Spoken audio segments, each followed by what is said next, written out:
పూర్వం కాశీ పట్టణంలో ఒక వేటగాడు ఉండేవాడు. వాడు ఒకరోజు అడవిలో వేటకు వెళ్ళాడు. ఒక లేడిని చూశాడు. తన వద్దనున్న విషం పూసిన బాణాన్ని ఆ లేడి మీదికి విసిరాడు. కానీ ఆ బాణం గురి తప్పి ఒక పెద్ద చెట్టుకు తగిలింది. ఆ చెట్టు నిండా పూలు పండ్లు ఉన్నాయి. ఆ బాణం విషపూరితమైనందువల్ల ఆ చెట్టు నిలువున మాడిపోయి ఎండిపోయింది. ఆ చెట్టు మీద ఒక చిలుక నివసిస్తూ ఉంది. ఆ చెట్టు మాడిపోయిన ఇన్నాళ్ళు ఆ చెట్టు తనకు నివాసం ఇచ్చింది కాబట్టి ఆ చిలుక ఆ మాడిపోయిన చెట్టుని విడిచిపెట్టకుండా ఆ చెట్టు మీదనే నివాసం ఉంటూ ఉంది. ఎండ వచ్చినా, గాలి వచ్చినా, వర్షం వచ్చినా ఆ చిలుక చెట్టుని మాత్రం వదిలిపెట్టడం లేదు. ఆ చిలుక గురించి ఇంద్రదేవుడికి తెలిసింది.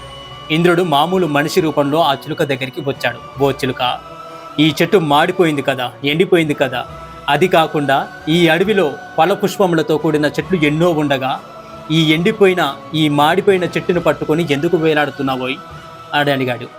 అదేమిటి మహేంద్ర, చెట్టు ఫలపుష్పములతో నిండుగా ఉన్నప్పుడు ఆ చెట్టుని అంటుపెట్టుకొని ఉండటము, ఆ చెట్టు ఎండిపోగానే దానిని విడిచిపెట్టడము కృతజ్ఞతాభావం అనిపించుకుంటుందా ఇంద్రదేవ అని అన్నది ఆ చిలుక. మహేంద్రుడు కంగు తిన్నాడు.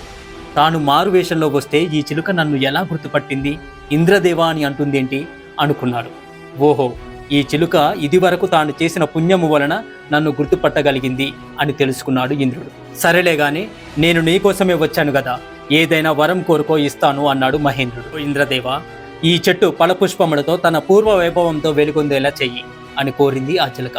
వెంటనే ఇంద్రుడు ఆ చెట్టు మీద అమృతాన్ని చల్లాడు. ఎండిపోయిన ఆ చెట్టు ఇదివరకటి కంటే ఫలపుష్పములతో ఎక్కువ ఆనందంగా కనిపించింది. ఈ కథలో చిలుకను గమనించారా? తన కోసం ఏం వరం కోరుకోకుండా ఇన్నాళ్ళు తనకు ఆశ్రయాన్ని ఇచ్చిన చెట్టు యొక్క శ్రేయస్సును కోరుకుంది. మంచివారు ఎప్పుడు కూడా తనను నమ్మిన వారి యొక్క మేలే కోరుకోవాలి, తనకు ఆశ్రయం ఇచ్చిన వారి మేలే కోరుకోవాలి. ఈ కథ విన్నాక మీకేమనిపించింది? మీ అభిప్రాయం ఏదైనా సరే ఛానల్ని సబ్స్క్రైబ్ చేసుకున్న తర్వాతనే కామెంట్ చేయండి.